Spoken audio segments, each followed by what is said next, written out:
Joining us now is Hilary Benn, chair of the UK Parliament's Brexit Committee. He's also Labour MP and former Shadow Foreign Secretary. Mr. Benn, thank you for joining us today. Are you worried that if Parliament votes down Theresa May's plan, then there may be leaving the EU without a deal?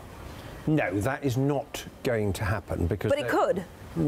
I don't think so, because there is no majority in the House of Commons for leaving with no deal. The government knows, despite having said for 2 years no deal's better than a bad deal, they know very well that no deal would be disastrous for business, and therefore if the deal is voted down, which is as it looks at the moment, then the government would have to pursue a different plan, because it would recognise that what Mr. May Benn has negotiated. Let's take a step back. So what do you think are the chances that it doesn't get through? Is it 60%? Is it 70%? Is it higher? Well, if you listen to all the people who said they're not going to support it, both Brexiteers who think it's too close to the European Union and those of us who think the problem with the deal is it offers absolutely no certainty to business, no clarity about what our future economic relationship is going to be. And that's not because it wasn't possible to do that, it's because Mrs. May very, very unwisely drew up her red lines that have created the problem in Northern Ireland in the first place, led to her trying to put together a proposal to maintain frictionless trade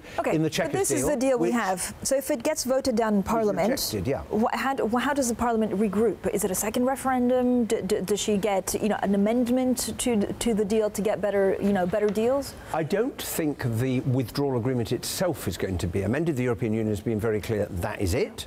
But the political declaration is something different. So, for example, what am I arguing for? I'm arguing that the government should say, right, we are going to seek membership of the European Economic Area and to remain in a customs union. That would solve the problem of Northern Ireland. It would deliver friction-free trade. It would really come as a great reassurance to business. And I think if the British government... But is that really Brexit? Well, it is, because we'll leave the institutions of the European Union at the end of March. But you're still bound by the rules. Yeah, but then is Norway a member of the European Union? No. But it's a member of the single market. So we have a choice. I mean, the problem with all of this is the government hasn't been honest with itself, with its MPs, with the nation, about the choices we face. And we've had 2 years of government ministers arguing amongst themselves. We've had all the promises we can have our cake and eat it, and all of that, which has now proved to be not true and unachievable. And this is the moment for looking the nation in the eye and saying, well, we have a choice. Now, you can leave on WTO terms, but the damage that will do to the economy will be very considerable, and I'm convinced that we will once again see that shown when the government publishes its economic assessment. Or, using our sovereignty, we could choose to have a close economic relationship with our biggest, nearest and most important trading partner. Does that need to be put to a referendum? No, I think... But then people that voted for Brexit will feel cheated, right? That's fair. Well, I don't agree with that, because... Really? Yeah, because, look, the argument in British politics is, what did the referendum result mean, which is not a very good place to be.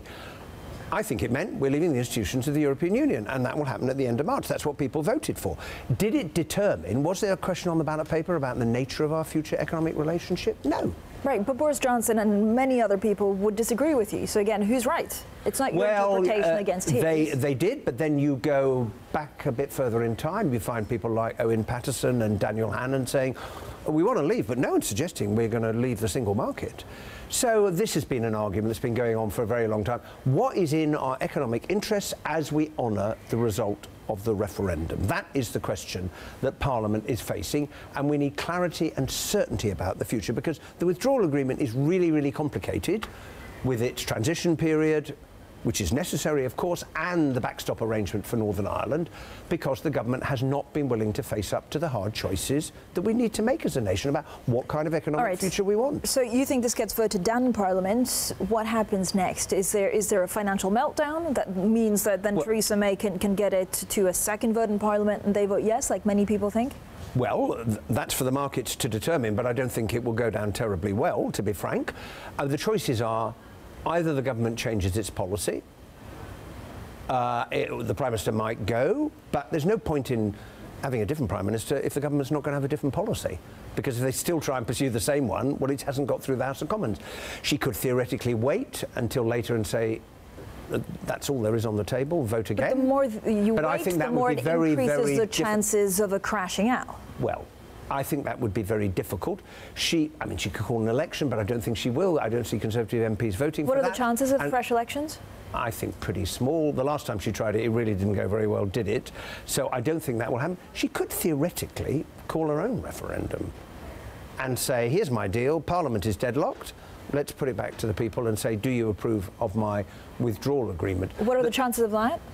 Well, I think they might increase if the deal is defeated and the government doesn't change its policy. Because how, in the end, are you going to resolve this? And if there are differences in the Conservative Party, and there are very, very big differences, one way of resolving it is to take it back to the people. Now, there would then be a debate in Parliament. Should the question be, leave with her withdrawal agreement or remain?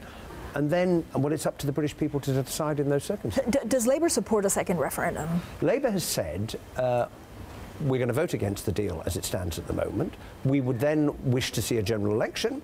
But if a general election doesn't happen, then we're leaving all of the options on the table, which includes a people's vote. So I think we have to take this in sequence, because what may seem impossible today, the government changing its policy, a different way of deciding this, may become possible tomorrow because of the extent of the crisis we would be facing. Are you frustrated that the Labour Party doesn't seem to have a united front when it really comes to the second referendum or not? We hear one thing from your leader, we hear another thing from Keir Starmer. It seems that you don't have one united voice to say this is how we would fix it and this is how it should be done. Well, there are different views. There's no good pretending. There are different views in the Labour Party as there are in the Conservative Party.